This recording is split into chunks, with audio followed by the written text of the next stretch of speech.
Right, welcome to a special meeting, the Iron Board of Directors on November 1st, 2024, 1 p.m. This is a budget workshop. I'm calling the meeting to order. Let's have a roll call. Melanie Bacon. Craig Sear. Jen Wright. Janet St. Clair. We have a quorum. We do not see Lance Norton is not here. Bill Johnson, Eric Maxwell have not appeared yet, but we do have a quorum. So may I get a motion to approve the agenda? So moved. Second. Any discussion about the agenda? Seeing none, signify your approval by saying aye. Aye. Opposed, motion passes. All right. So moving on to our first business and only business item, the budget workshop for the 2025 annual budget. We have a budget workshops agenda here, and so Paul is going to give us an overview, and then we're going to move through the different areas, and you can ask questions as we go, but we have tried to have the staff give us their summaries through the first hour, and then we can move on to questions. But I don't think that should limit us if there's something you want to ask while they're presenting. So Paul, I turn it over to you. Okay, thank you.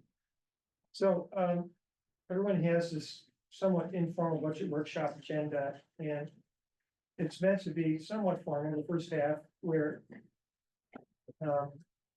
really important information from the different managers will be presented. They'll talk a little bit about their areas, and then we're leaving the last hour open for just question and answer if need be. So half formal, half informal. I don't have a slideshow, but I did prepare a narrative that I'll talk about later on on this agenda. I just wanted to say that we're in draft one. This is really like the first time that we discussed it. And what happened before draft one really was, I created a budget template for all the managers, and they took that back and filled that out for me, and then it became collated into a larger budget spreadsheet, you might say, where we were able to kind of analyze and look at the changes between 24 and 25. And then it went to the finance committee, where it's been reviewed at least a couple times. And I know that a number of board members have already discussed things with different managers, and things have changed. So one thing that is a constant in this budget process is change. And I have to also say that number 2 on the agenda, since the first draft was put out for this review, we've already had more changes. And namely, we added a water system project, 1.1 million, electric transformer project, 1.2 million, HR training platform, 13,500, adding a security supervisor, changing a potential change in the forecasting of sales tax from 3.5% to 3% to 2.5%. And they've also received some other changes to our wage data, so that's going to again be updated in the second draft. So just to give you a sense of, this is a snapshot in time, and the snapshot was taken last Friday. So, and we'll go off of that with the understanding that there will be more changes, and people have already talked about some new changes even during this week. So, Paul, this is the one I reviewed and we talked about earlier this week. Is it any different than the one that when I walked in the room? So the changes that we're talking about that are going to be incorporated as you go through. Yeah, I'm I'm just stating verbally. Yeah, okay. I'm good. Just want to make sure. They're gonna show up in the next draft. Yeah, no worries. I have no worries. Just want to make sure I'm looking at the right thing. All right, and so to get started, I just wanted to pass the baton to Brad. And I asked him to talk about how we got to this budget from the TDP. Yeah. And so go ahead, take it away, Brad. Thank you. So yeah, briefly, and for the members of the public who are not aware, each year we pass a transit development plan that goes through an annual update. And the transit development plan outlines the projects and programs that transit would like to operate over the next 6 years. Under that, the first 2 years are supposed to be what's called fiscally constrained. So they should be tied to a realistic budget. And there's a program of projects that's in there. I believe it's section 6. This is all available on our website. And so there's a number of items in there under the program of projects. It's broken down into 4 categories: planning, services, facilities, and equipment. So all of the things that we're going to be talking about today should be represented in one of the years of this program that we're talking about today. And so that is where this kicks off. That is the transition for how our annual service plan or our annual transit development plan that we do in the summer then leads right into the budget process for managers and staff. And that is our transition. Good.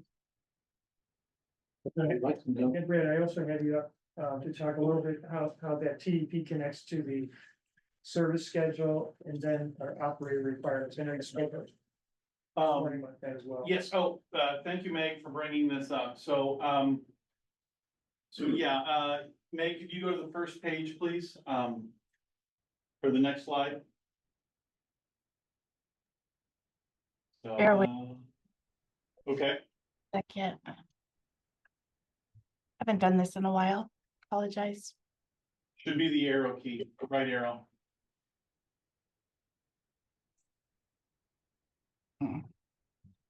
One second. I made it. All right, I can start talking about it. So, Yeah. So, what we're gonna be talking about with operations first is to discuss, our staffing, and where we're at with that. So this last year has created a number of challenges, as well as opportunities for us, from a staffing perspective. The first is, this has been an ongoing issue for us, is security, how to make riders feel safe on our bus. What can we do to assure them? So one of the things that we've talked about, is this okay, Paul? Is adding a security supervisor position. We've had some incidents over the years that really have driven this message home for us. So that's our first page. And then if you go to the next one, please, Meg. Yeah, here we go. So this security supervisor would be a new position.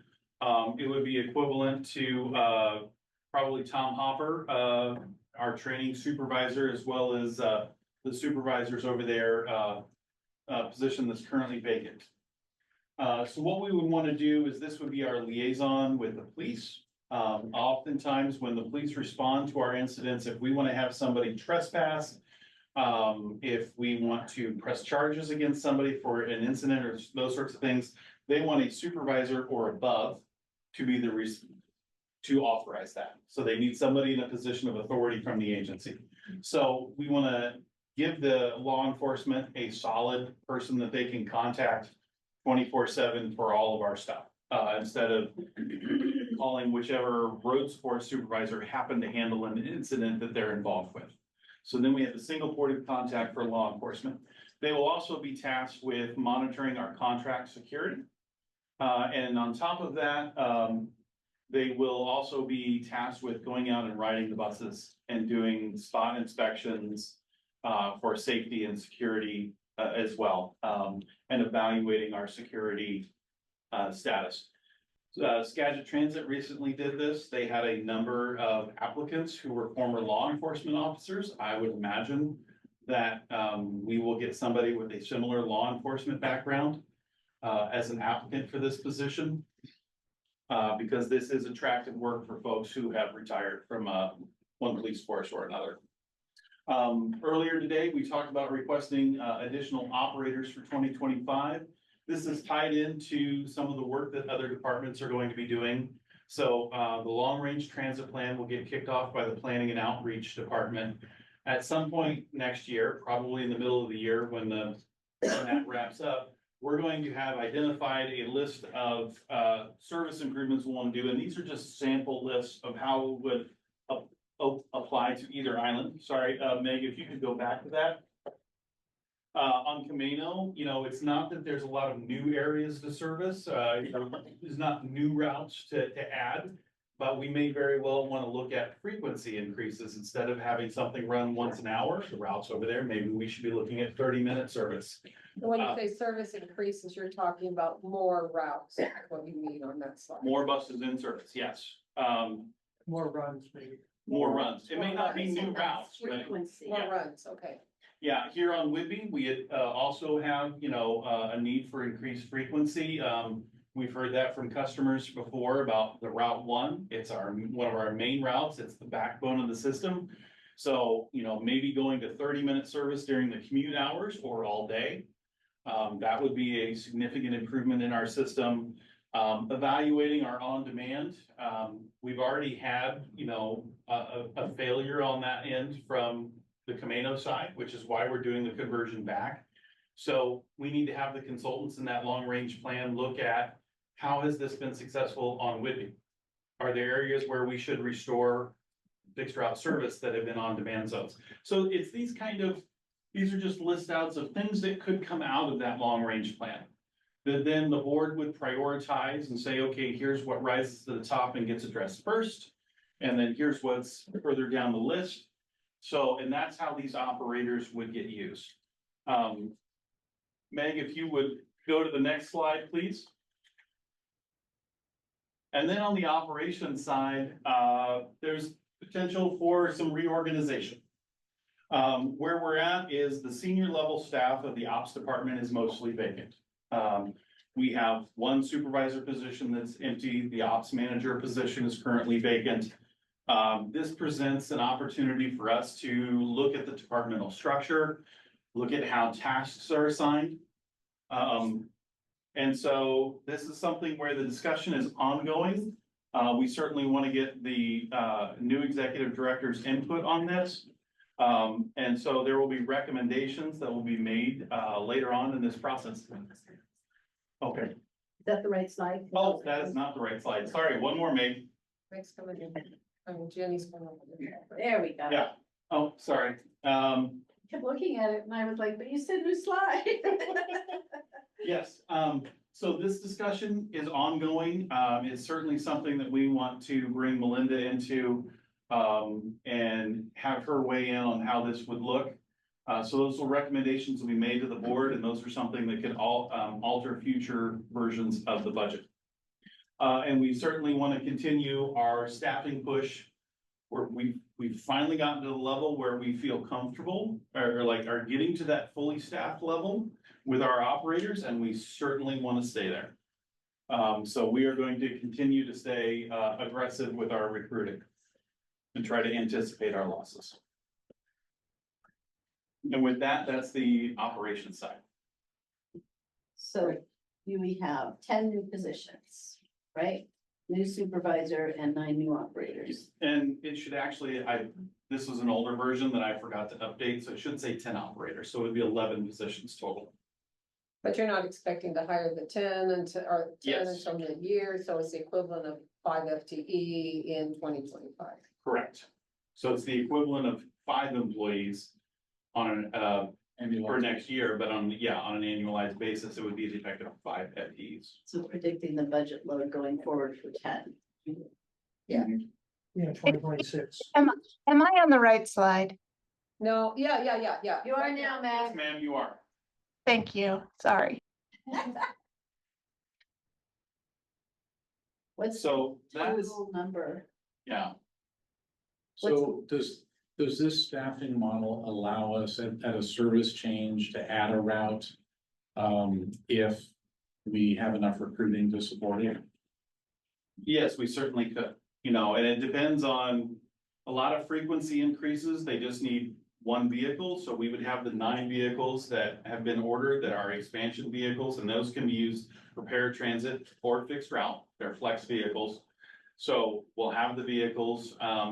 the question becomes, how does the board, once we get through and hear back from the public through the long-range planning process and the surveys associated with that, public meetings, how do we want to spend those resources then when we enact service increases? And that'll be a board decision for next year. What's the fuel source for those vehicles? They're gas related. To answer Janet's question though about total FTE increases, there's two other positions that I'm aware of that there's some conversation about, Janet. One is kind of tied to, what was it, Mr. Vanderwerf? That what Tom said this morning. Safety. Well, it was a risk.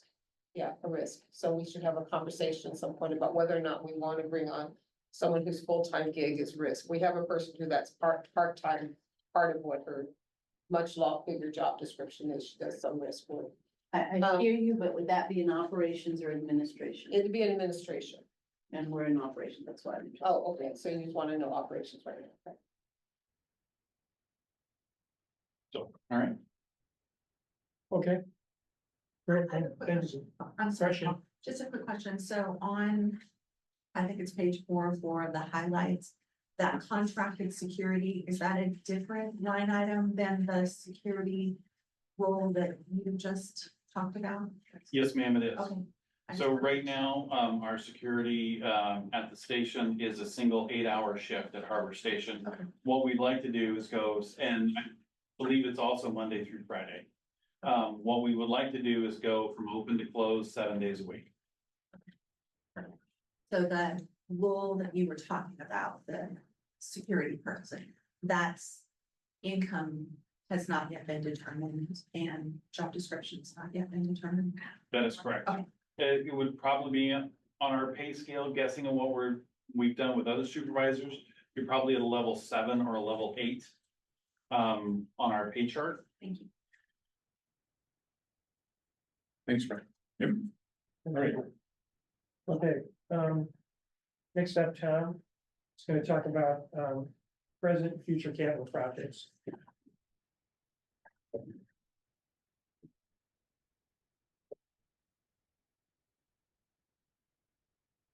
right, good afternoon, everybody. Thanks for allowing me to talk about the projects we've got on the budget for next year. I did hand out, a couple examples, just to kind of give you a visual for two of our projects that we have listed. And I do know that some of the items that are in budget one is not fully, they're gonna fully equal out to what we actually are looking at for next year. So I'm just gonna talk through the different items. And then if you have any, questions, you can ask. Can you tell me what department it is? Yeah, what page are you referencing? It's gonna be under 501 Thank you. capital.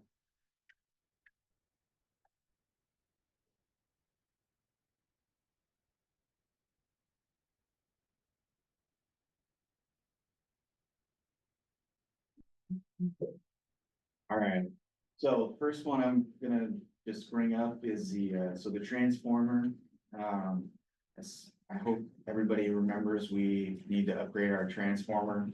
And that work is actually ongoing, so we need to make sure that there is funding available into the next year.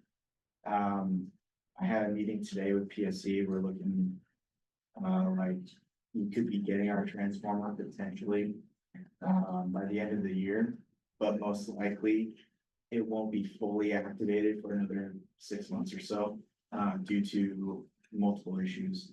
But we still need to make sure that we have funds available to pay for all of this.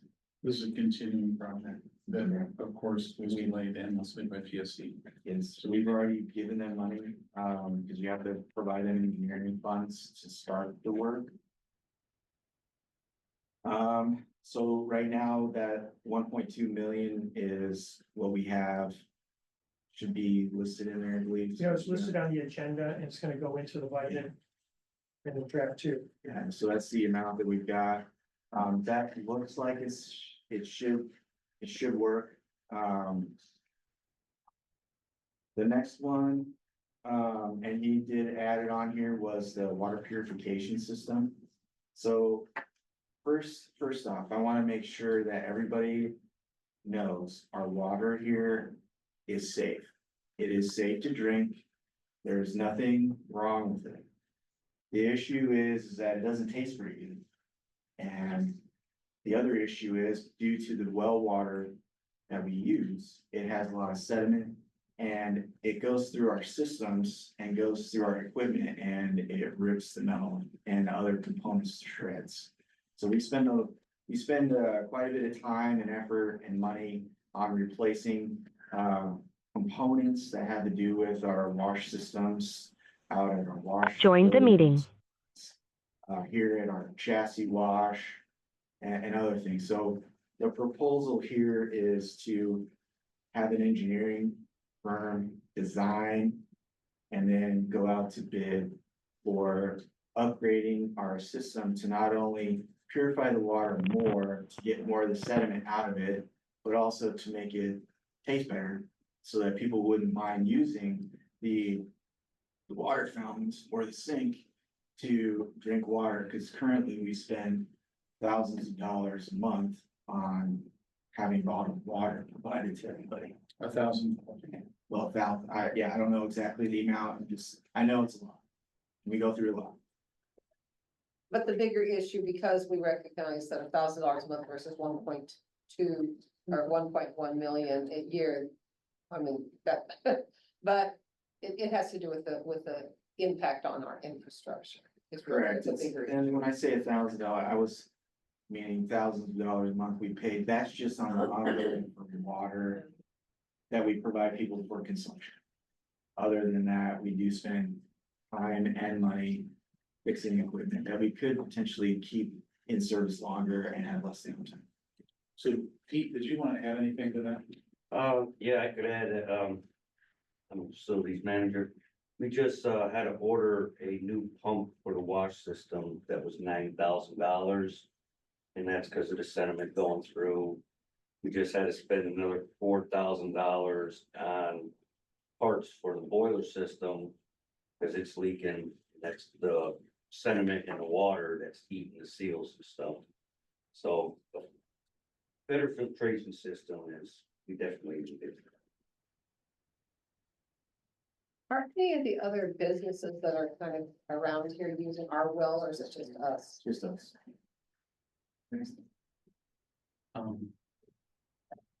Any other questions on that before we move to the next one?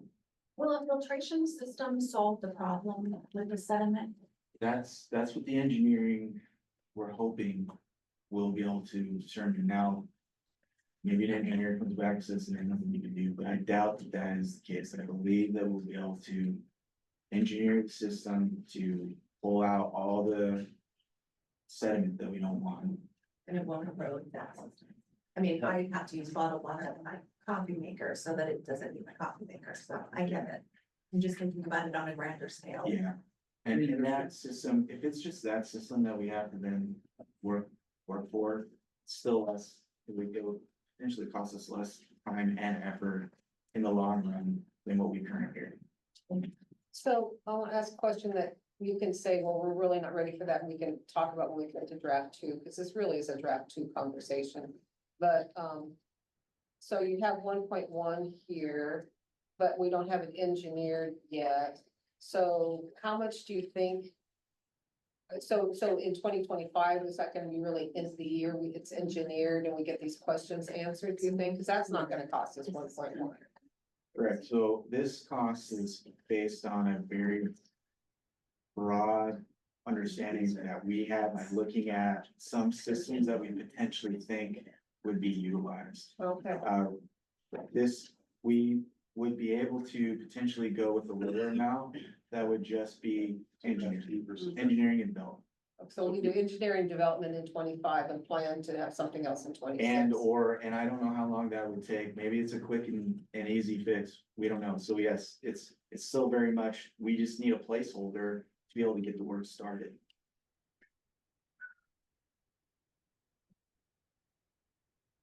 I guess one of the things that I feel like is missing in this is what you just said, which is we don't know how long it's gonna take from an engineering and, all specs and stuff. So whether or not this particular line item would land in 2025 or due to whatever due diligence needs to be done, would it dip into 2026? So I understand getting a Potentially. placeholder, but I just want to think through from a, Potentially, I would say that for the 1.1, if we could minimally put 200 to 500,000 and ensure that we have engineering development costs. Now, why not schedule out the expenses based on what we anticipate as opposed to putting 1.1 million? We would schedule it. We have to start with preliminary design and engineering, put that into the work plan and the budget for 2025. And then, project out, but to have 1.1 million, that's no way gonna get it. It's just gonna throw a lot of variances in. Our understanding of the system that we get installed, this project, we started it on January 1st, could very well be done before the end of 25. Because it's not we're not looking for major equipment components that have very long lead times. So it could. there just needs to be a project roadmap for this particular line item. So that we understand the various gates from the initial due diligence into recommendations into implementation. And the 1.1 is not gonna be paid out on day one. It'll be paid out incrementally so that if we could understand what that incremental throughout, whether it's monthly, quarterly, and whatever that's gonna look like, but just a flat out 1.1 is where I struggle because we really don't know. It's kind of the conversation I had with y'all about the new vehicles. It's an 18-month potential lead time from order to take delivery that put us in a different fiscal year. Yeah, I understand what you're saying, and this one here would be a design bid build project. Where it would be, so we would design it, bid out, and then build it. Well, and we need more information, definitely. So maybe by the time we get to draft 2. Yeah. Yeah, I gotta put it out there that just a single line item of 1.1 without the background and the timeline, just for a project of that size. And the revenue source is not listed here. Yeah, Is it other capital? it's capital, yeah. Yeah, there's no grants. No, I know. I'm looking at our assigned reserve balances and assuming it's coming out of those. Yeah, I think ultimately in total, we'd be running a deficit in this budget, which we draw on reserves. That's how it would be funded. Not necessarily a direct connection, we have our operating revenue versus in our operating side is showing a surplus, but I think it's like $4 million.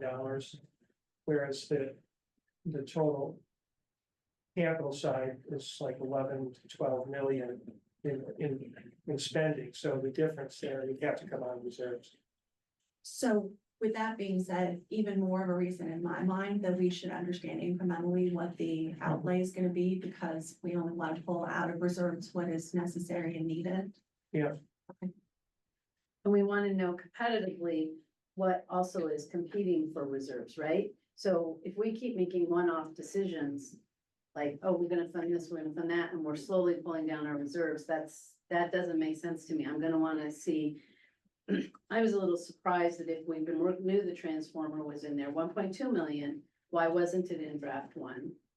If we already knew it was there. Actually it was originally in there, and then after discussions with the finance committee, I think we talked about some of these same topics and we pulled it out.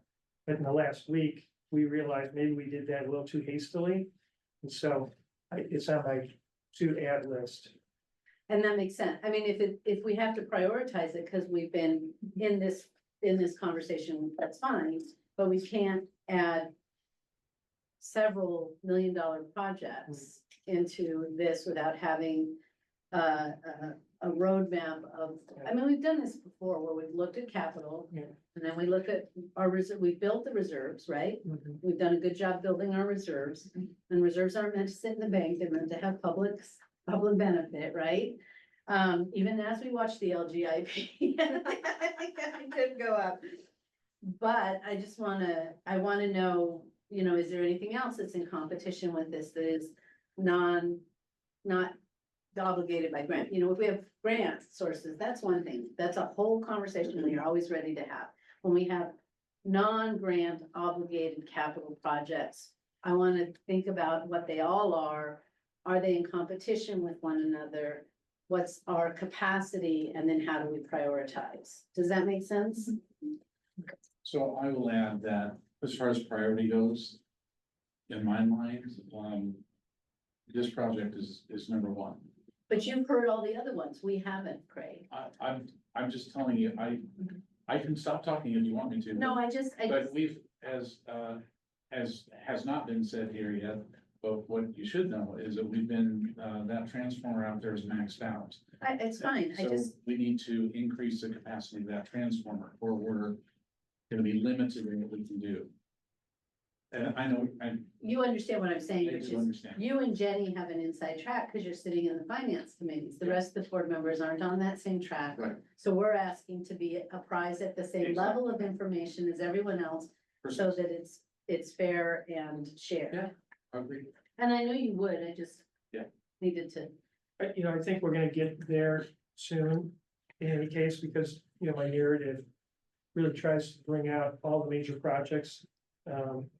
And so there'll be more transparency there, but I do get your point about where we need to do a better job in prioritizing and refining the numbers. Yeah, and C, D, and E are.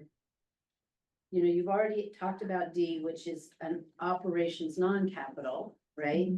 And you talked about E, Yeah. so, you've sort of done these. I always am gonna go, okay, the only place I could find, and there's capacity in our capital reserve, right? That's where I found it. Mhm. So I'm not against it, I just need to see it in context. And I don't mean to be stern. That's a I'm perfect. trying to be a nice person, feed me more chocolate. Yeah, it's about stewardship. I mean, at the end of the day, it's about stewardship. So I'm sorry for asking so many questions, but it's. Well, that's why we're here, it's good. Yeah. And if I'd had seen it in advance, I'd have called you in advance. That's the other thing is I'm trying to do a better job on my end of calling Paul in advance with questions, because I don't like being surprised. And so I try to call Paul in advance of my questions so that he doesn't have to be surprised by something crazy I'm asking about. You mean, I'm not the only one that drives you All your crazy. crazy questions, right? Okay, And so, It's okay. just so you know, Any these questions? these items that I'm going over are. They're items that we've been trying to work on, I believe. right? I And I do have, I easily can provide any of the information that you're asking for, roadmap wise and things like that. Now, as far as payment wise, that's, I'm gonna have to, ask you. On the water system project, is it only for this site? Yes, Because this is what will be the implications in our South Whidbey site in the future, just placeholder there for that, for water quality issues. that's a whole other, that would be its own. I just wanna, issue. parking lot that as an anticipated issue. If we're seeing it here, we'll see it down there. Okay, so is it okay if I go to the next yeah, one? please. Okay, so first, drawing that I have, I'd like to draw your attention to the drawing of the building. This is just to give you kind of a big. By no means a final. Okay, this is just a visual, idea. So what this is related to the fuel building. We would like to provide a break room and a warm and cool space for the bus wash personnel out at the fuel building. Currently, there's a very small, essentially closet, I'm gonna call it, where they can go in, and you can pack 4 people in there, and that's with standing room. Is this, Tom, going back to our tour in Southern California, is this where they go in and they're coming out of their wetsuits and their, No, we don't have that. we don't have that? Okay. Now, this is strictly for providing a conditioned space for the bus wash team to have, as well as to have a break room type area for them Because right now they have to come back to this building from all the way out there. Whenever they're gonna have their lunch or anything, so we'll be able to provide them with that, as well as computers, as needed. For doing their time or checking emails or things of that nature. It's also, you say bus wash, but it's also fueling. So we have a crew of people here that, how many are in there? Peter? The most at one time is 5, on weekends, there's always 4. And so they are moving the buses through that building to fuel it and to wash and clean. And that's an activity that happens every night. So Every day, 7 days a week. Correct.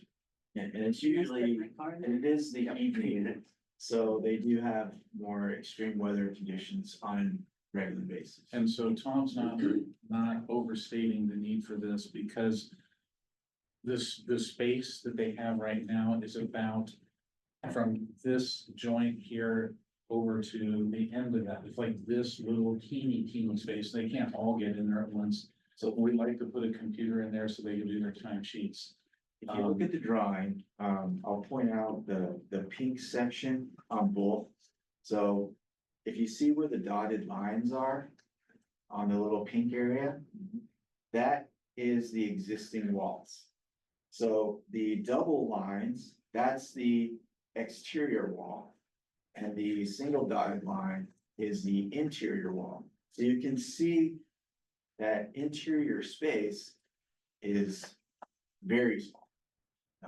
Just by looking at the drawing. So Tom, this one on the left is existing and the one on the right is proposed? No, so these are two different ideas. They're both potential options. We would like to go with the one on the right that expands out the external wall.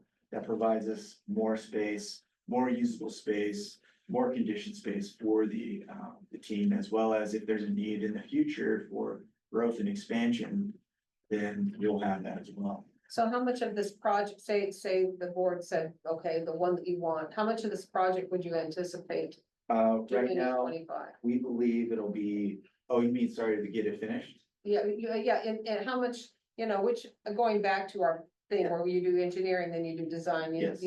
So how much of that's gonna happen in 2025? I believe the entire project could be completed next year in 25. It's not a huge endeavor once the problem is the contracting. That really takes the longest. We're already ready to tell the designers and the engineers to say, this is the one we want. We can get at 50 to 90% very quickly, within a couple of weeks to a month.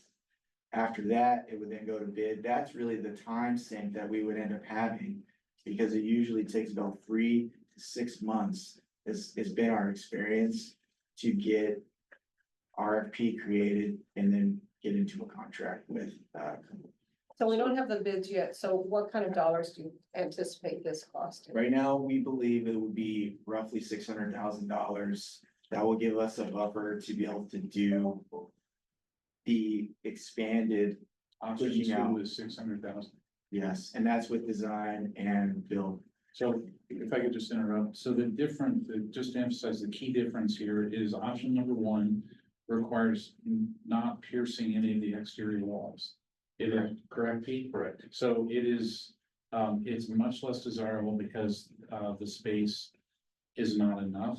So the option number 2 moves an exterior wall and, potentially it affects the drywall. Is that correct? The drywall. It could potentially affect the drywall that's currently right there. So this cost is our belief that there's no major problems once they go in and start doing the engineering and everything. If it becomes a problem, then the cost would definitely go up. But we won't know that really until actual engineers start doing the design work. And Paul, this is not on your existing draft one budget. No, today's the first I've seen it. Tom, how many additional square feet is option 2 provide? I would have to, look at it for you. I just got a little. I should say that the idea is in the budget, it's just listed at 450,000, not 600. That was just our worksheet early on. Oh, Yeah. And so when we look for it in the budget and draft two, we'll say fuel building or something like that. Yeah, something like that. We It's know how to roughly feel about it. six, oh, I'm sorry. So the roughly 600,000, that's all in Correct. Design and. materials, build. design, Yes. everything. If you could get us the square footage number, that would be Yeah, I had it, but I didn't write it down, sorry. Any other questions? All right, so, South Woodby Transit Center. See, we have to make sure that that's in the budget as well, and I think we already do, and it's showing us. So what we have there is we have land acquisition. Yeah, Yeah, right. I think that's what's 3 million. listed as. In the budget's 3 million, it will be less than that. And then we'll go through a design process and, knowing what that number is at this point is not possible. And that is a grant funded. We have a grant, which is 5339 formula funds, I believe. And then there's also congressionally directed spending as well on that. So you know the totals of those two grants. I know we have a number of grants. I think one is from Rick Larson came to around 7.5 million. And there was one from the state legislature for 7 million, which I think is on that 21-17. And then, so hold on, Brad, you're Mr. Grant. Yes, so we have for this project approximately $11.5 million in grant funds. The $7 million that was previously mentioned, and then Senator Patty Murray's congressionally directed spending from earlier this year that was awarded for $4 million. I believe the total project cost at the time was 15 million, so I'm not sure what. that was an older estimate, so it may not be valid anymore. That was before my involvement. Can I take us back to this one? Is this related to our hydrogen fueling center? No, ma'am. So can't leverage the 15 million we got for hydrogen? No, we can't actually, we can't do any permanent anything with that 15 million. The only thing we can use that 15 million Is the for buses? buses and temporary fueling. Yeah, 100% for compliance, I get it, I just was curious. Now, by the way, we did actually get notice from WashDOT this last week that the funds for that 5339 for South Woodby Transit Center has been allocated to us. Is it subject to the 2117, Um, the initiative? Brad, do you know? I Do you know don't if, believe so, because it's the FTA funds. This is what I'm referring to. So it's not subject to the, so many projects across our state are subject to the repeal or Yeah. not of CCA. Cherry's Corner would be affected potentially, but South Woodby Transit Center, I don't believe had any of that funds. We do have money that's slated under Moving Ahead Washington for the 2027 to 2029 biennium. There's $7 million for our zero emission transition, but it's not dedicated towards specific project. And that would be affected by the initiative. That would go away. If the But it initiative doesn't passes. affect the South Woodby Trade. None of our capital grants were in there.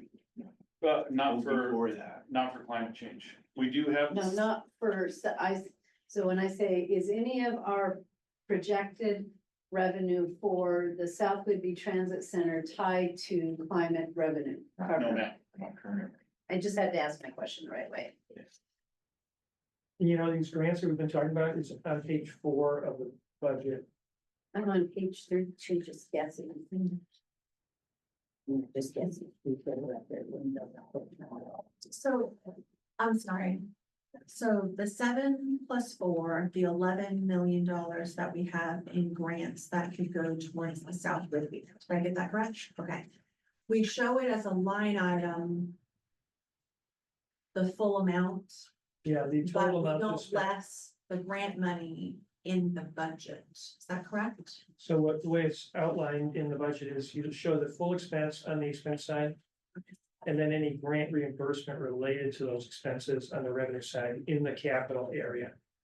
Do we book the revenue because it's an accrual, it's a reimbursement grant, right? Mhm. Do we book the revenue? Do we placeholder the revenue and then book the revenue when we do the expense. I'm just trying to figure out, make sure we don't, unbalance our budget, right? So if we don't do the expense, if we don't book the revenue till we do the expense, that's when we balance. But if we have to project this out, we have to project out the revenue and we have to project out the expense before we're actually booking it, just as an Yeah. estimate. I think you're right in that once we've done the work and we've earned the money. That we book the revenue, whether we receive it or not, we book it as a receivable if That's right. we don't get the money yet. And sometimes it could, the revenue stream could straddle 2 years. But, you know, because we're reporting on an accrual basis, we have to book it in the year where it's earned and able to be refunded, not just when it's refunded. Yeah, that receiving. Yeah, it's really tricky, and Paul and I talked about it, because I'm like, it's a line item that's really not gonna be a fully realized expenditure, because it's gonna be offset by a grant. So we're showing 15 million, but we're really only spending 4, because the rest of it will be reimbursed to us, so it's kind of a false budget item, if you will. It's just, Well, it's that's- just shown in a It's a- different yeah, part of the it's- budget. And I think it has to be shown like that because there are a lot of capital expenses that you're not gonna see any revenues. Right. And to net them would be a little bit misleading as well. You But know, that's why when I ask you about the revenue source, it's because I've got that other line item in your reserve balance as where if it's not on page 4, then it's in those other reserve balances. well, page 4 is the grants. Right. And so there could be other capital items that are non-grant.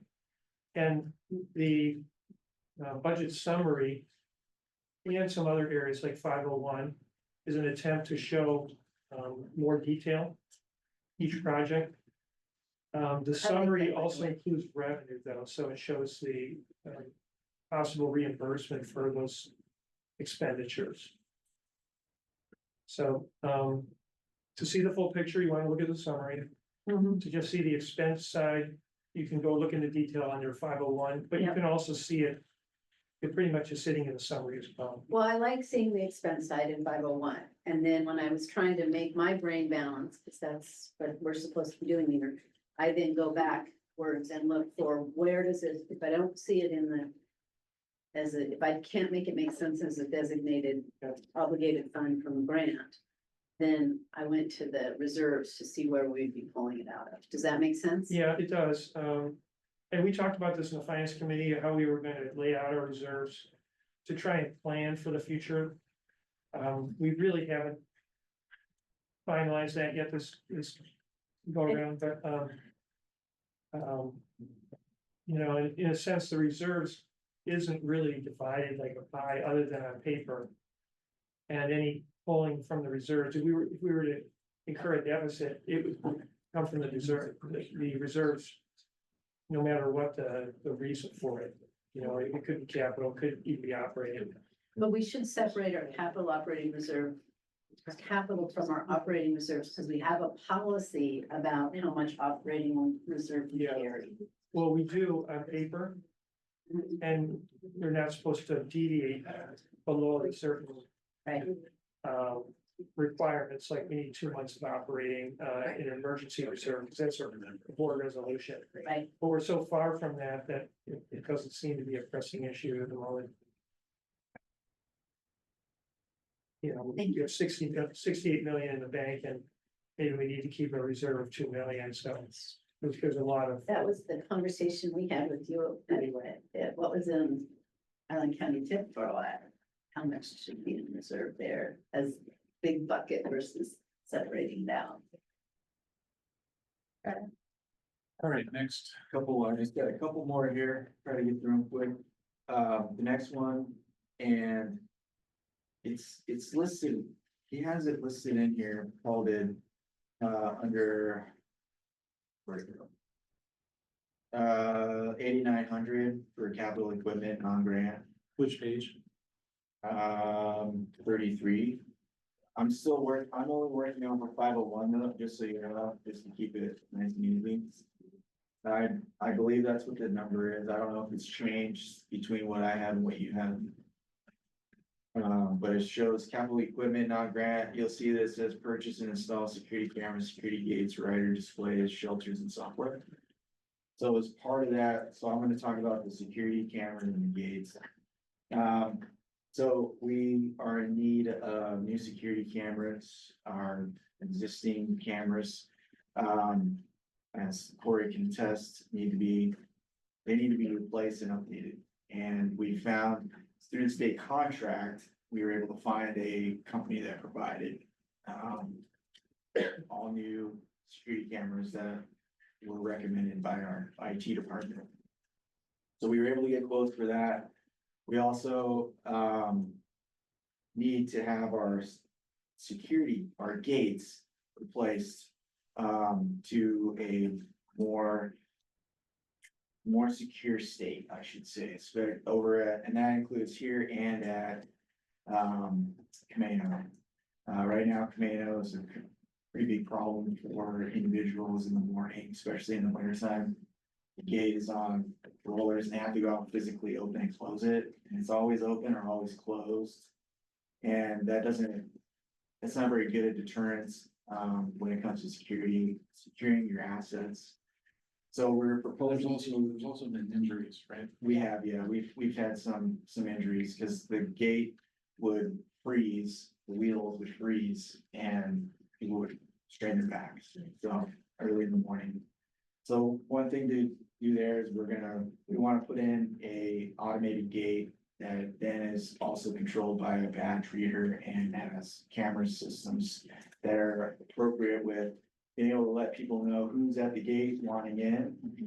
Same thing here, in our main gate here, as you know, it's always open. And our assets are open to anybody. We've had multiple instances of people coming on, walking on early in the morning when it's dark and as well as people just driving in, who aren't necessarily supposed to be here. So, so our proposal is to add the functionality where those gates can automatically open and close continuously. It would be a two-part scenario. These photos here just give you a real rough estimate on what it would look like. There would be an island put out there with the camera and badge reader. With the camera system would be incorporated. It allows for, you can set it to where certain license plates are part of your safe system, and it will automatically allow the gate can open automatically that way. That's just one of the multiple functions we were provided. So we did get costs back for this entire project. For And both locations. correct. Now, one thing that is not listed on there because we have to get this separately is our back gate here, that needs something else done. Because right now, as I mentioned to Craig, he could limbo underneath the gate with it being closed in the one corner. I wanna see I wanna that. see that. I had to get him the other day to. There will be no, Okay. there'll be no video, there'll be no video. This is before the cameras. Okay, so we're just talking about these two at this So point. that's a separate thing, I'll have to get done later, but the cost, we did get costs back. Now, the costs I have are for this year, next year, it is not gonna be the same, so. We're looking at needing, around. $800,000 for this project that will get us to where we need to be to have the gates updated, all the cameras at all of our facilities. With additional internal cameras are being added as well, so we're adding some functionality. It also provides us the ability to have a company that will come and maintain the cameras for us. Currently, our IT department has to go around and replace them whenever they're bad, when they have the time. And our system for monitoring cameras needs to be updated. It's very antiquated. So how much what is the annual contract for the camera? The annual contract, I believe, was $15,000 to $20,000. And if I remember correctly, that's the entire the subscription and, because what they do is when they come do the maintenance, it's Can essentially you say that again? I'm sorry. What about was that? 15 to 20,000, if I remember correctly, and that's for the annual. If they essentially have a rate sheet for when they come out and do a replacement or fix. Is any of this in the existing budget or is this new? It is, but I have them at some different numbers. I have security gate upgrades at 1.1 million. I think That was was at it, 800. that number is including, That other one, Out the there, fact yeah. that it's not been engineered or anything. correct, So the 800,000 is just for Whitby and and without, oh, and Camino. I'm yes, sorry, I it's missed it. everything Okay. but the back gate, sorry, everything but the back gate. Do we So, having it all together as one project? Is that more, I can, It would be, we could have the same company do it, but honestly, I think we get a better price if we don't. Because what's gonna be done out there is not gonna be necessarily related to, I'm gonna move separately and see what we get. RFPM, sorry, I didn't hear you say. if we RFP both projects, So we're avoiding an RFP by the current plan because it's on the state contract. So Oh. we're not having to deal with any of that. And So- this will be done, if we tell them to start on January 1st, it will be done next year. so I'm looking at on page 32 of 33, capital equipment non-grant 2.1, looking at capital equipment, purchase and install security 2.1, those align. Yeah, there's multiple, and he's got at least what I've got, he's got a narrative here, there's multiple other things that, Yeah, it's partly a summary and the breakouts happened, or are shown more on that budget template that I sent out to the managers, et cetera, and if you didn't receive that. One thing I can say is that I tried to break them out on this, budget narrative. And that's what I'm referencing right now too, it was just that additional handout in addition to the budget that listed all these capital projects. Number 5, Well, the one he's talking about now is number 3 under facility improvement projects. Security gate upgrades. what are you looking at?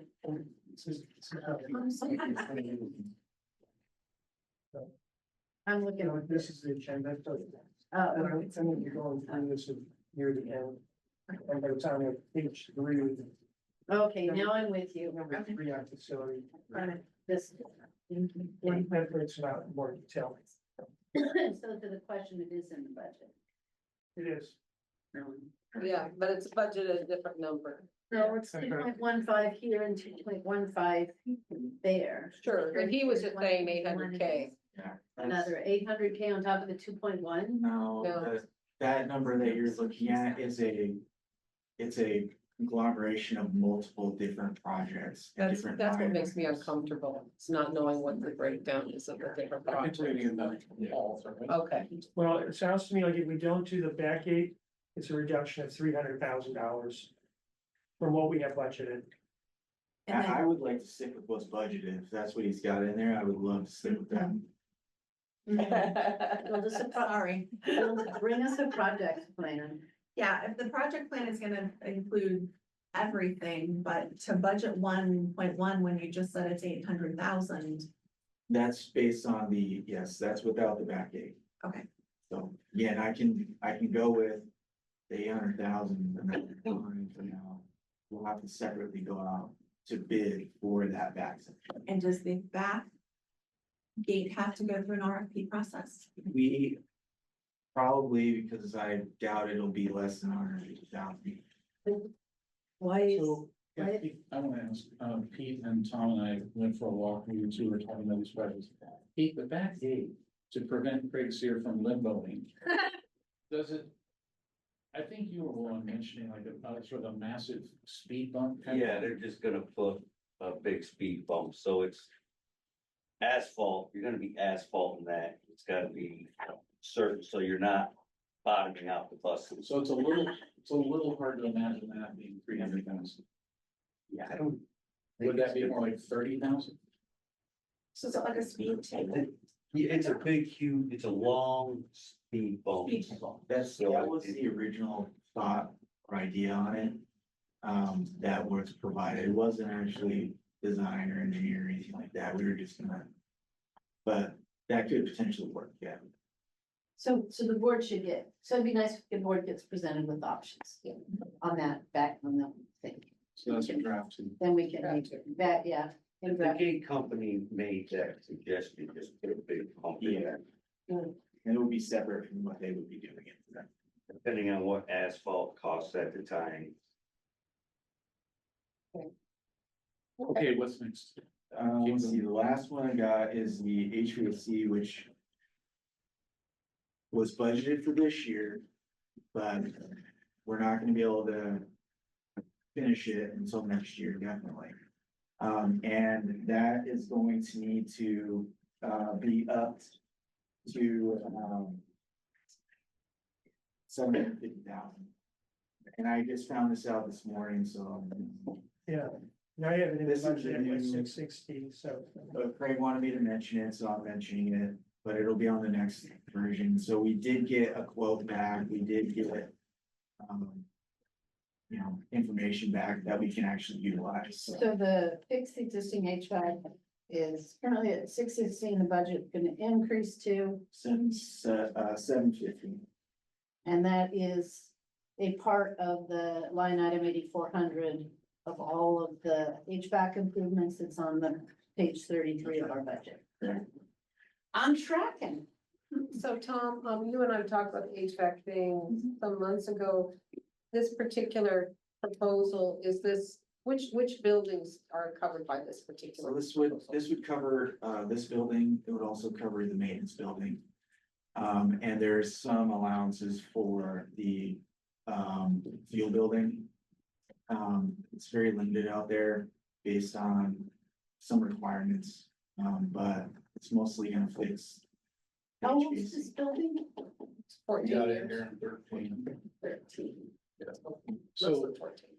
I guess I didn't remember that the HVAC, I thought the HVAC was just this building, but it's also the maintenance building too. Correct. Yes, Okay, the heating and cooling, the boilers control the heat over here also. With the water, pumping the water over here to heat up. And we have some pretty substantial balancing and location issues here, but also in the main bays where the technicians work. It doesn't function properly, so we're trying to fix that. And that's what we didn't receive quote back, so we can start the process this year, but it is gonna need to go up for next year. thank you. So, because this, what's that? That's all I have. Okay, so because this involves so much facility, Pete, did you want to, add anything? Observation? Yeah, during the summer months, there's really no cooling in the maintenance building. So that's why a new Havoc system to supply the cooling. And the only thing that heats the building over there is the floor heating. And when you open the doors, it's just cold air. So a better heating and cooling system. And then over here is just one office to the next is just, you can't make people happy around You here. mean like this room? Yes, It's 90 degrees and I feel like I'm gonna pass out. of So- it. It's better- perfect. It is not. It's not. if you have a window open in there, it controls something in another part of the building. Some of it is. So getting it all more upgraded. All right, let's keep moving. Okay, so next up is, Will. Talk about, vehicles. Tom, I had us to take away you looking at this square footage for us. Thank you. Okay.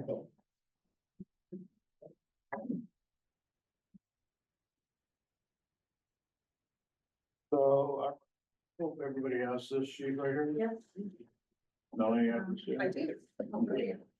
So in here, Michael has spent time building this for us. Thank you, Michael. It shows you in the reds what is coming due in different ages. The mileage side of this is an everyday change. So don't lock yourself in on the mileage. Because every day these mileages are always gonna be different per vehicle. So moving forward, we get a better view of where we are with the fleet. We understand what years we're gonna be looking at getting rid of something, what now is aged out. Now, and then above the top, you can tell by federal standards, state standards, all that, you know, ULB, all that stuff. You can understand when they're supposed to be let loose, gotten rid of, move forward. So at the very top here is the Gilligs, which we are looking into right now, where we are looking into doing a grant for 6 Gilligs. We already are in the middle of speccing 2 that we are paying for, which you guys have approved. And then we would be next year going into the grant for the next 3, and then the following year, another 3. And then that will help Brad out in a lot of what he's trying to get done. Moving forward on some of the others, we have not yet started, like there's 4 more in the 400 series. We have not even stepped into the water of dealing with those yet. Will, can I rewind just for a second? Could you explain what the, well, first of all, there's ULB here somewhere. You told me. Useful life. Useful life, right, and so there are federal standards, I believe. We have for federal many and state standards. And state, so what are those? Federally, So we have federal ULB and we have agency ULB. So for the Gilligs specifically, the FTA ULB is 500,000 miles. This agency adopted 585,000 miles. Meeting Island Transit. Meaning Island Transit, yes. Okay, The FTA standard on age is 12 years and this agency monitors 14 years. So we go above and beyond what the FTA guidelines require for most of our fleet. Right now, we are at a increasing age with all of our Gilligs. Our main people mover, our fixed route bus. And that's where Will is talking. We have 10 that are coming up due to be replaced. So, I'm sorry, so the standard is 500,000, but we adopted 585, 585. The standard is 10 years and we adopted 14. 12 years and 14. 12. Is there liability or safety issues around us extending the standard? So my understanding is that we extended the usable life due to our rigorous maintenance schedule. Because we're on top of maintaining things so well, not to toot our own horn, but we do a fantastic job of servicing our vehicles in a timely fashion. And so the idea was that we could run them beyond their minutes. And Jenny, it has everything to do with funding, so those ULB benchmarks, the FTA won't give you funding for vehicles that don't meet minimum thresholds. Oh, So that's what it's all about. And Got it. we have the same thing in our fleets with our law enforcement vehicles, with our public works vehicles, and I have those same yeah, it's not a useful life. safety, it's not a safety thing at all. Yeah. Same goes for our facilities and our support vehicles as well. Thank you. I learned something. no good. Sorry, Will. Nope. I'll shut up now. I know you're used to my questions. So moving forward, we talked with Jenny and Paul about this and Michael and myself did on support vehicles that are needed. We need the 2 small maintenance facility vehicles for Pete. Right now, they have been using, so how it works is we take a van out of van pool, we move it over in facilities and allow them to use it. Well, if you look at it in the form of, they haul trash in these things and they're inside the vehicle with it. And it's already a worn out vehicle. We have opted to go pick up trucks for them that are more sanitary. So that's, if you guys are looking at your highlights down there, maintenance, vehicle maintenance, it would be 2 small Rangers that come out to $110,000. The one-ton maintenance truck, our maintenance truck right now is 21 years old. And what we use, and we're looking to update it. So, and that's the 400,000, it's 110, Michael, for the truck, What was that? I for the interrupt. maintenance truck. It was 110,000 for the truck on DES. 110 for two Rangers. No, no, I'm talking about the maintenance truck, it was 110 for the. For the But just cabin the truck. for the cabin chassis, For yes. the cabin chassis, and then we have to put the toolbox and outfit the toolbox and the rest of the money. So that's where we came up with the $400,000. So it's outfitting it. And then we move on to number 3, which is the big rig record. Moving forward, we are moving into hybrid vehicles, possibility of going hydrogen or electric. All these vehicles are not, they are a lot taller than what we currently tow. And we are not legally allowed to tow those vehicles on top of the situation we have right now, which is the land all record. So we have to flat tow them or have tows done from an outside source. As of this year, we have 47 tows we've done this year, 47 tows on our traditional vehicles, all vehicles. all vehicles. And 47, how many of those tows were done by, Done resource? by us versus others. It is not, the data does not tell us that at this point. And we are going by using our maintenance software for this. As of right, so if we go back in 2022, we did 96 tows. It cost us $34,626. This year, we had 78 tows total, and we're at 28,000. So that means most of these tows have been done by us in-house versus outside. Because every time we have to have the company from outside do this, if they have to tow something big, it's roughly $7,800 for them to do that for us. So just by the numbers, the data shows, we've done most of these tows this year. And where do these, are these Whitney-based tows coming? Both Woodby and Camino. Anything that normally happens on a Camino on an average day is towed. If it has an issue, it's budget towing, tows it from wherever it's at, Everett, Mount Vernon, wherever, or something, back to Camino. Then our guys go back the following day, pick it up with our stuff and bring it back here. So moving forward with hybrids or hydrogen or electric buses, we can only tow those flat towing. That's why we're looking into doing a big rig record. And these hybrid vehicles, electric vehicles, et cetera, are they also a capacity issue for our current? No, it's not. It all has to do with legalized height. I can't ask these guys to go out. So we have 14.6 is all we can go to, maximum height. Yeah. If we put one of those on there, would we come out at 15.7? Yeah. I think is what the height is. It's illegal. So we could get a permit for the state to go up and down the state highway. For the county, when I talked to the county about that, they said there is no regulation on height because they don't know if Zipley Fiber ran a cable across for Mrs. Jones or whatever, and they don't register, they don't make them legally have to stay at that 14.6. So anytime we would branch off of there to go pick a bus up off of a normal, a county road, we have no idea how high that scenario is, so. Okay.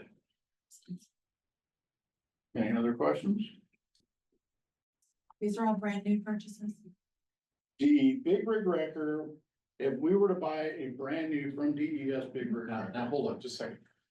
Brace yourself for this. No, I know he's gonna teach me something, so I'm just asking. If we were to buy one through DES and go through the state contract, the truck itself is $2.4 million.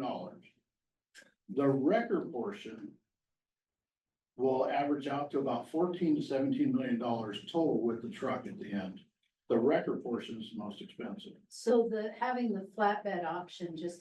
You can't flatbed a 40-foot vehicle. Well, so this is where I'm confused and I apologize if I'm not tracking you. Okay. You kept talking about towing and capacities and you then you talked about flatbed, So, no, flat towing. I'm sorry. flat towing. Flat towing. Flat towing would be the vehicle on the road. Okay, my brain went to flatbed because Yeah. that's what, okay. So for us, what we have gone and done, instead of paying upwards of $17 million for a big rig wrecker, brand new through DES, We have started looking online and finding that companies have gone out and asked for these people to build these trucks. And the trucking industry right now isn't doing what it's supposed to, so these brand new records are sitting there. At $790,000, $800,000, $900,000 that are out there that we could just go out and get. So you're buying That we clearance need. sale, you're buying clearance sale. Yeah. With Exactly. delivery miles only, so they Yeah. are still technically brand new, but they've been assembled for someone else. That meet the qualifications we need. So we're saving ourselves huge money here. It was a trick question, because you'd already had this conversation with me, but I wanted everybody to enjoy in the fact that this is a huge savings. Yeah. So also, I was talking to you and Michael about this.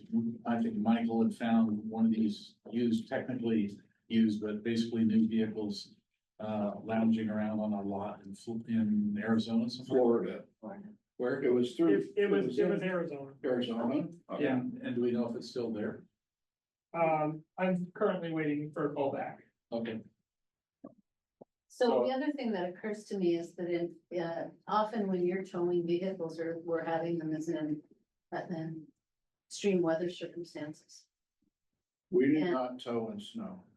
And so how do you, getting a bus out of a ditch in extreme weather, if we have our own equipment, we're able to respond. If we're dependent on someone else, there's not gonna be a response. Before I started here, the reason they went after a wrecker in the first place was because they had two people down on the docks until 6 a.m.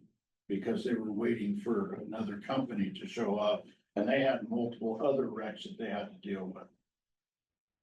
So it's really hard for me to ask somebody to be back in at 7 a.m. and they've been out all night long on tow. Because we do not leave a vehicle abandoned when it's out. So if something breaks down, we are with the vehicle until it is back here.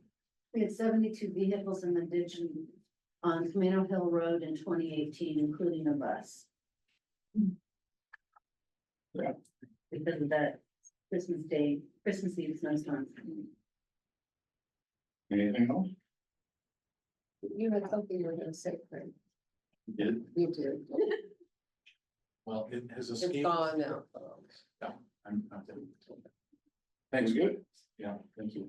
Thank you, Russ. Paul, before you say anything, I want to insert something here, which is a discussion about, Melanie, and we just had a side conversation about, several new positions that we're talking about. Victoria is here, maybe you can talk about the fourth IT position. We have currently 3 staff members in IT. And we're talking about adding a fourth one, and So I saw there was an IP support on the budget, I don't know where it was. It's more specifically a IT network administrator will be the next position we're looking for. And either our other person we just hired takes it, and then we hire for a tech, or we go and hire for a national network. just want to remind the board, when Melanie and I arrived, there were 2 people in IT that could not possibly get everything. So, anyway, I noticed, I'm sorry, I Go interrupted ahead. you, sir. I noticed Melinda's tracking this, and a lot of these conversations, I'm assuming as we move through our process, that she's gonna be able to bring her management lens to. Absolutely. and then Melanie has strong opinions about risk. Do you want to describe that position? Well, and it's coming again because of my experience at the county, we put a lot of time and attention into having people who are trained in risk managing our risk function. And that's not to say, and Stacy does a great job, but that's only one teeny part of her job. We don't have a full-time person who is focused on risk. The person today spoke this morning, we are looking at risk in IT. Corey's going to school in cybersecurity, so we're aware of that. We're taking care of it from an IT perspective, but there's other risk issues.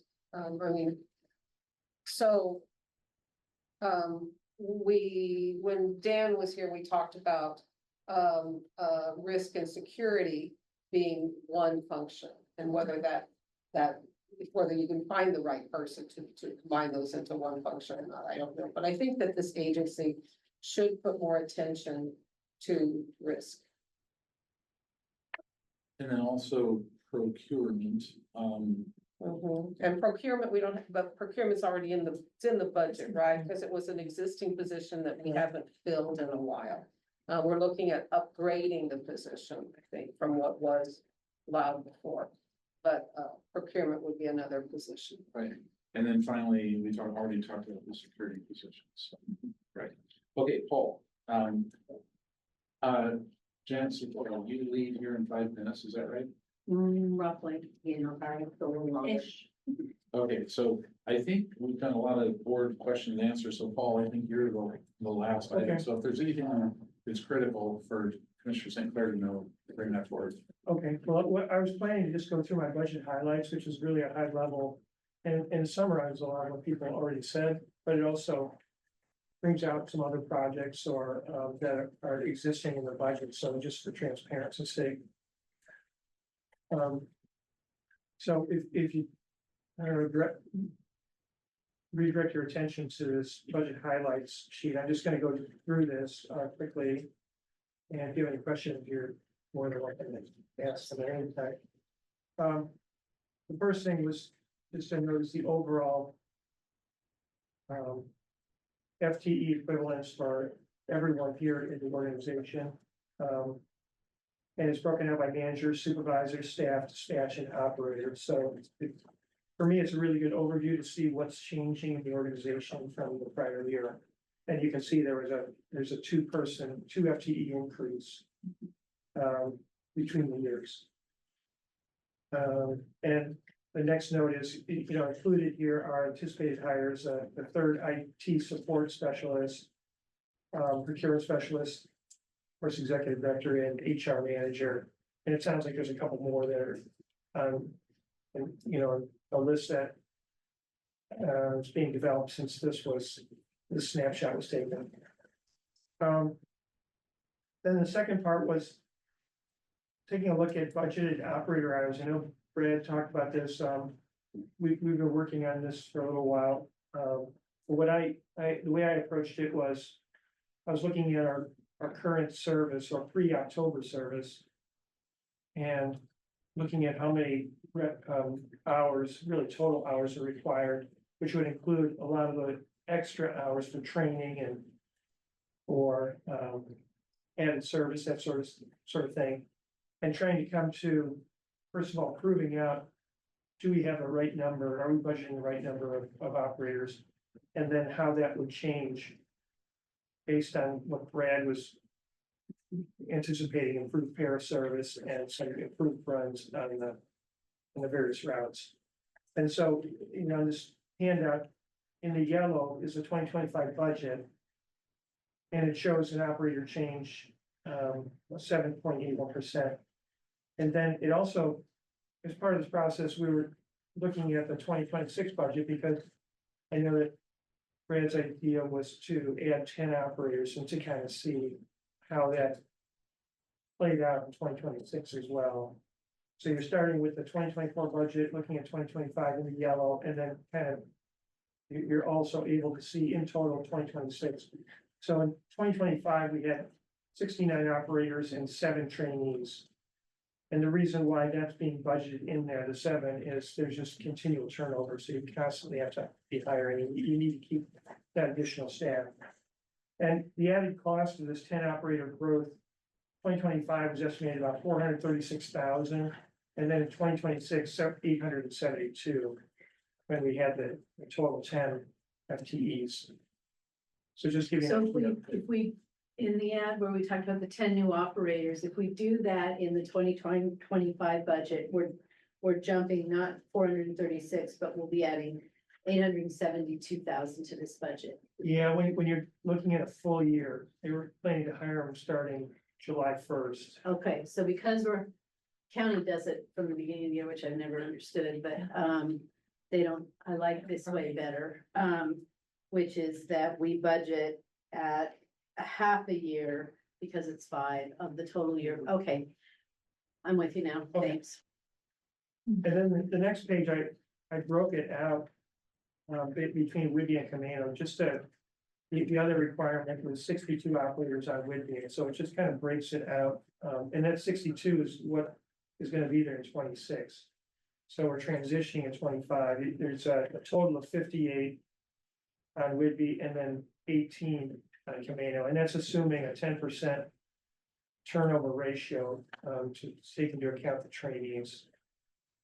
And I did a little blurb, which helped me sort kind of get my head around it and work through this problem, you might say.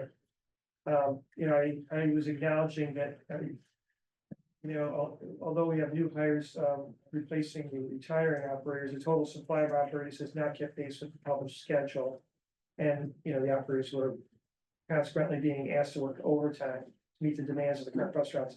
When considering turnover averages 10%, required current service levels, we determined to be 68 operators, 45 on Whidbey, 16 on Camino, and 7 trainees. So that's currently pre-October numbers. And then, and we currently have 67 drivers, that we did when we took a snapshot. 43 on Whidbey, 16 on Camino, and 8 trainees. So the deficit really was showing up on Whidbey. We needed 45, we only had 43. So we were down 2 FTEs. And that was showing up in overtime, where we were incurring, those extra hours. Is that also showing up, we had more service, changes or service issues on Whidbey than we did on Camino last year? And, so some of the routes were compromised. In one area or the other. And so in the 2025 budget, we're proposing 76 FTEs, 69 operators, 7 trainees, 53 on Whidbey, 16 on Camino, and 7 trainees. And then, and it includes making allowances. I think we were talking about the 5 FTEs for September service improvements and paratransit delivery improvements.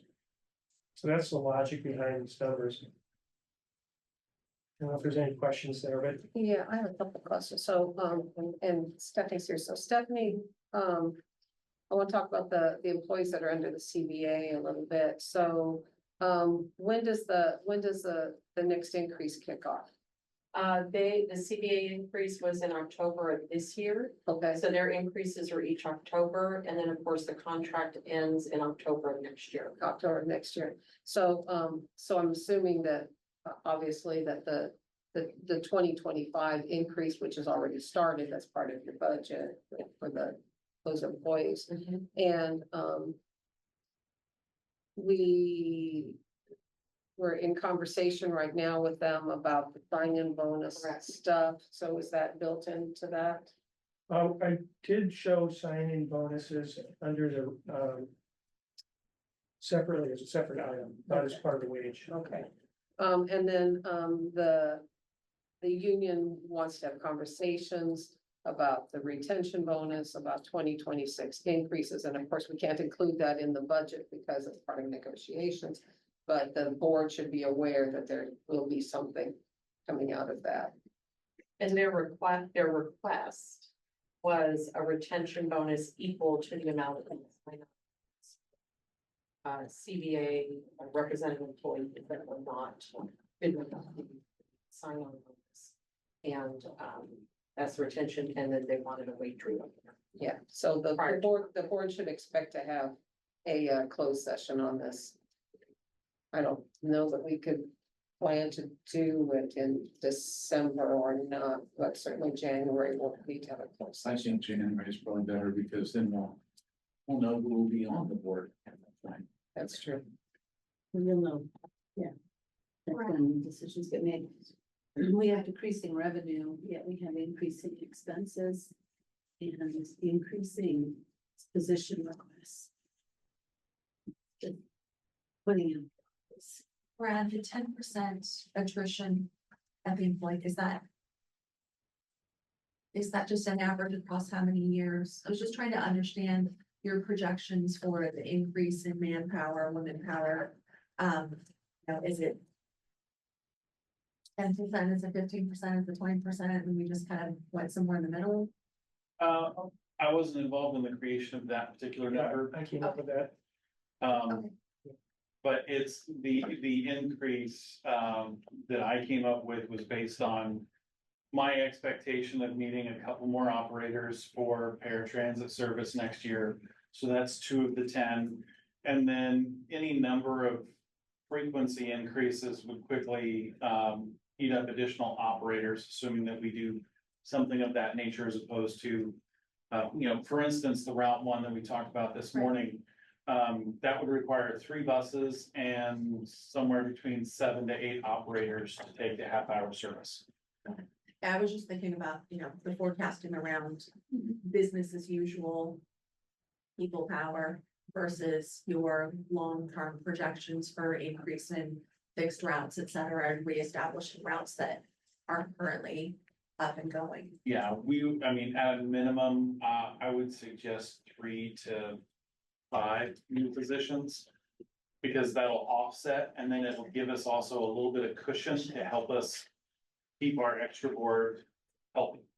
Yeah, I didn't necessarily see the cushion in here, that's all, but if you're gonna.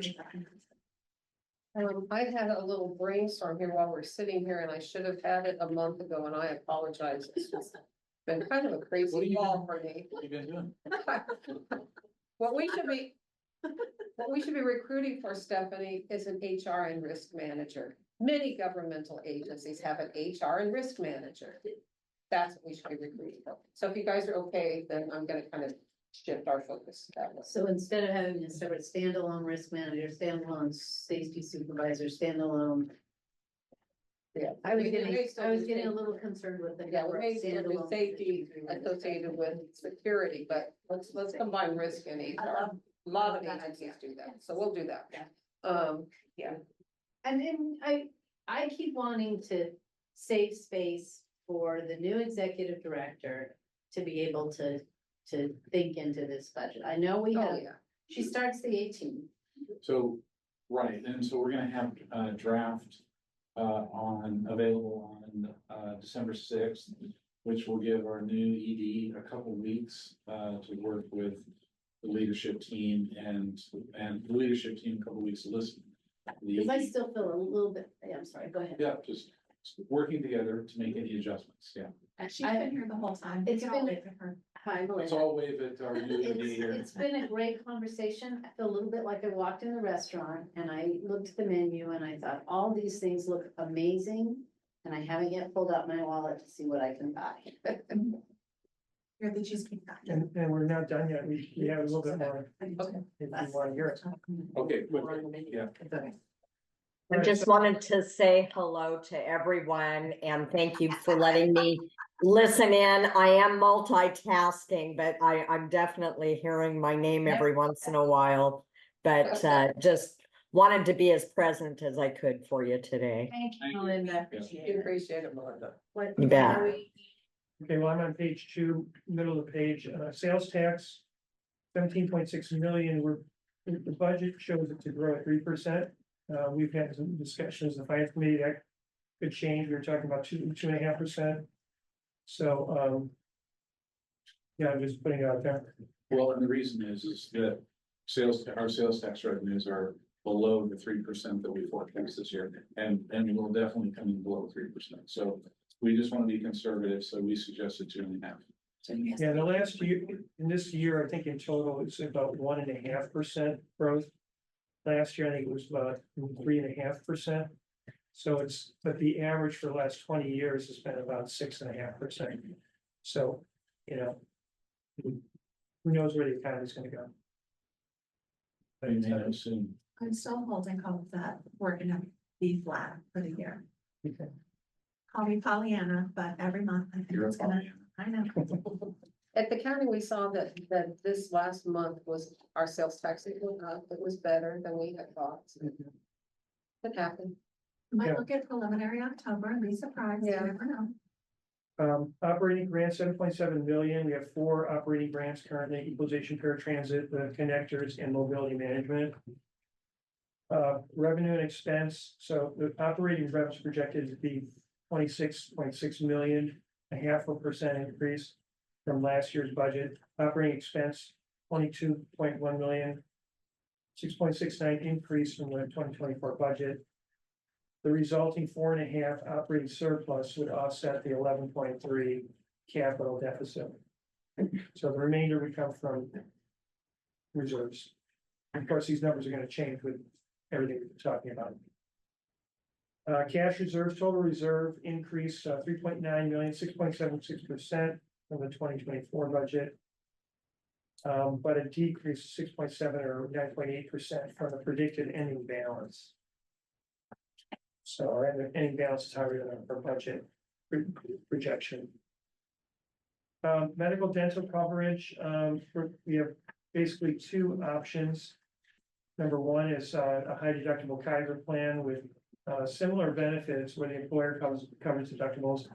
And one of the last year's 4 options, we have $500 deductible PPO with a $500 deductible. That switch is estimated to save $575,000, 26.43% in the medical line item from 2024. Of course, part of that is we're projecting what percentage of people will use it at 50%. I think the standard industry average was 30%. But I suppose people could use it 100%. But that would be really unusual. 50% is probably a conservative enough estimate. So you get to your workforce. If it were 100%, I think it would be about the same cost as last year. That's for the savings. Okay, capital items, 11.6 million budgeted in this snapshot. First off, is information technology. We have a central data storage replacement, 175,000. I think that's 2 units that are approximately $80,000 a piece. Security badge system upgrade, 55,000, and the firewall IT system replacement, $18,000. In ops, and we've Can I got. ask, security badge replacement, what does that mean? So we're gonna need a new upgrade for our software and hardware. I'm not exactly sure the details, mostly because I'm not the manager, but I do know that we are in need of replacing ours. It's pretty old. It's not in the life yet, but it's just reaching a point where we need to start looking at other options. Corey, is that gonna coordinate with the gate project? It won't be compatible, That I don't. well, because you said you can badge in the gates, that's why I was wondering. Yeah, very. Sorry, the pedestal, we already have those. Oh, Those types of RFID type bag readers are separate system. Okay, and then moving on to the operations projects, capital projects, we have this 9 small gas buses, a little over 2 million.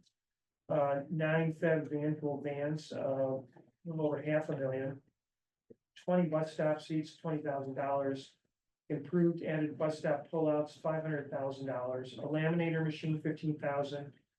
Bus stop video display units, $200,000.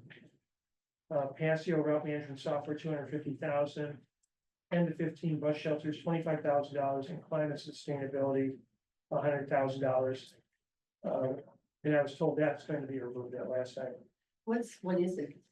Climate sustainability. I think that's purchasing credits to offset. So, the history of this is, I requested money in the budget 3 years ago. And, to mitigate our own impact to the climate, because when our buses roll down the road, they're putting exhaust out there, and I calculated how much that would be. So Todd and I negotiated over that the first year, and he suggested that if this building needed completely whole new windows, apparently the windows are at end of life. I see eyebrows going up over there. No, it's, what that's related to is energy efficiency for the building. That's So, I'm going to be taking number 9 out of the Because budget. that's one of the positions we need, right? There you go. Perfect. So Paul, I was gonna tell you this at first, but Yeah, you can zero that out for draft. yeah, Because we have the money in there from the past year. it's just sitting in reserve. I have to go, Paul, but I'm sorry, I'm gonna run. November 20th, OFM will release its next budget projection, which will give us much better revenue projections than what they're anticipating with sales tax. So meeting again on December 6th will help us. Because we'll get the OFM data on what they're expecting on sales tax out on November 20th. So that'll help us with draft 3. Yeah. And I apologize for coming late and leaving early and being a pain in the ass. We love you. Okay, Thank you. Question. Yeah.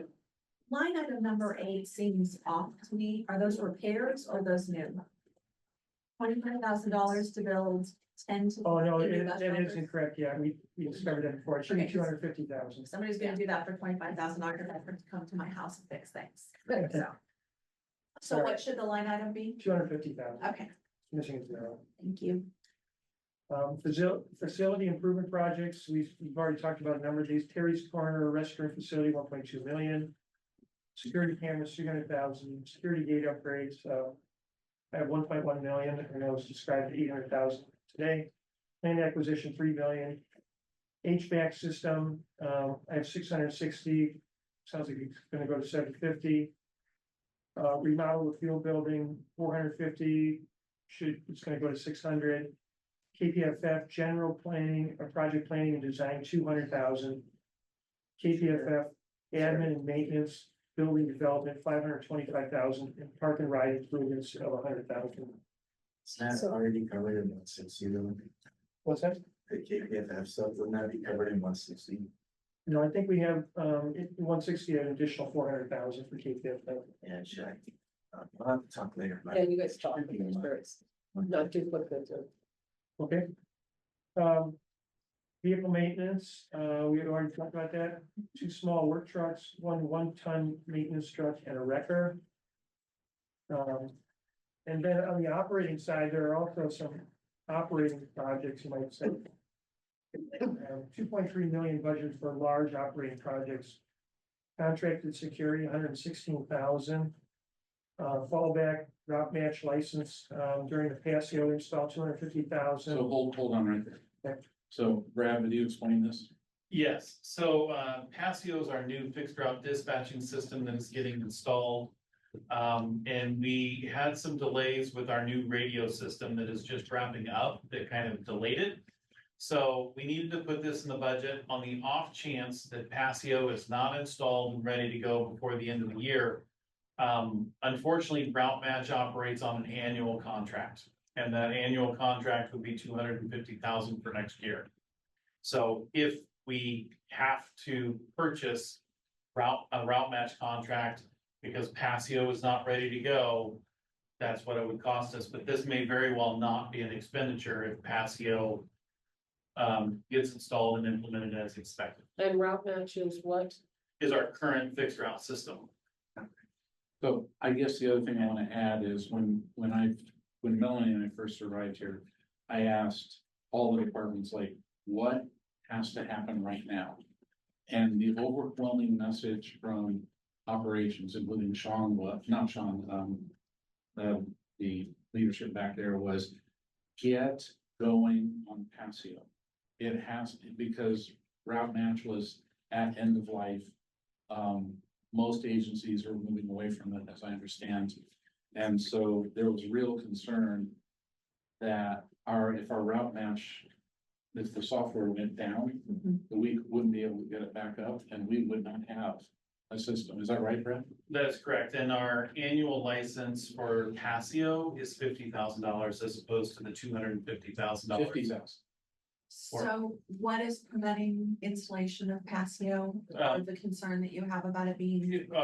We had an additional project to go first, which is called FirstNet. It's our new radio system. So IT had to get that installed. There were some hardware delays with getting all of the hardware necessary to get that system up and running and getting the high-speed data system up that is a part of that. Because all the data for our GPS system will go through the new radio. So we had to have that up, running and proper, because otherwise, if you have two vendors doing an install at the same time and something goes wrong, you get this every time. Yes, I know. So we have to get FirstNet done and verify that it's running, and Camino is up and running, that base is done. I believe, Corey, is this base up and running now at this point? Are we happy with it? As far as I know, things are up and running. There's still obviously some intricacies that need to be ironed out. But we are pretty much there. So then now we're hitting the gas pedal with Passio to get that running. And we think that we're gonna have it up and running early to mid-December. So Great. but we would be remiss if we did not put this in the budget, but I am hoping that this doesn't become an actual expenditure. So did you check with Route Map to see if they would allow like a quarter or a, I have not yet. okay, that would be important. So Brad and Meg also was taking notes, so I've been, following a little bit of Facebook, the conversation that operators are having about the new radio system, and at this point, they're not enthusiastic, let's just say. Could we maybe have an update on the implementation of the radio system at our December board meeting? Absolutely. On how that's going with the operators and success and whatever. That'd be great. Okay. Thank you. Meg, did you hear that? She does, she hears. She hears everything. Yeah, Okay, okay, Takes me a minute. thanks. thank you. All right, we got 10 minutes, Paul. Okay, yeah, plenty of time. Okay. All right, transit service software application, 35,000. And uniform, 67,000. Administration, KPFF Consulting, this is what I think Tom was questioning, 400,000.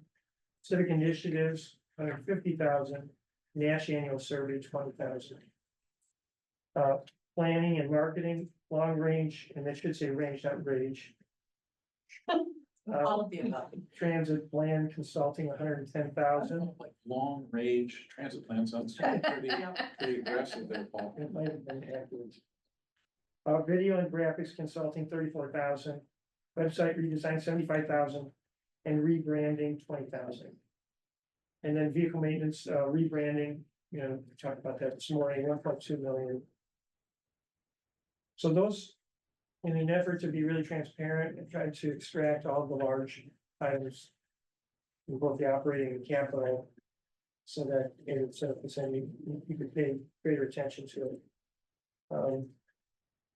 So that's the overview that I have for this budget right now. If we have more time or want to spend more time, we could start talking more So line by line. I have a question, Melanie, the training that you've been advocating for, is that in here? Oh, that's draft. That's the 13,000 that's gonna be added in draft two. The 13,800, yeah, for Knowledge City, and that's the 1 year cost of a 3-year contract.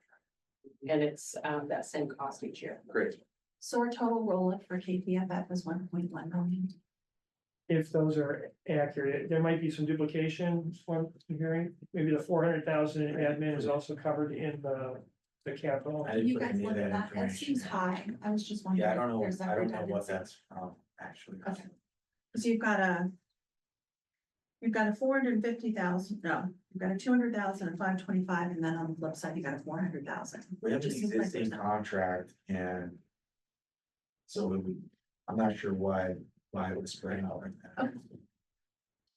I think some of it is capitalized, so whatever's in capital would be capitalized with the projects. Whereas the 400,000 is probably more like planning and like development outside the projects that would not be capitalized. Okay. That's the separation.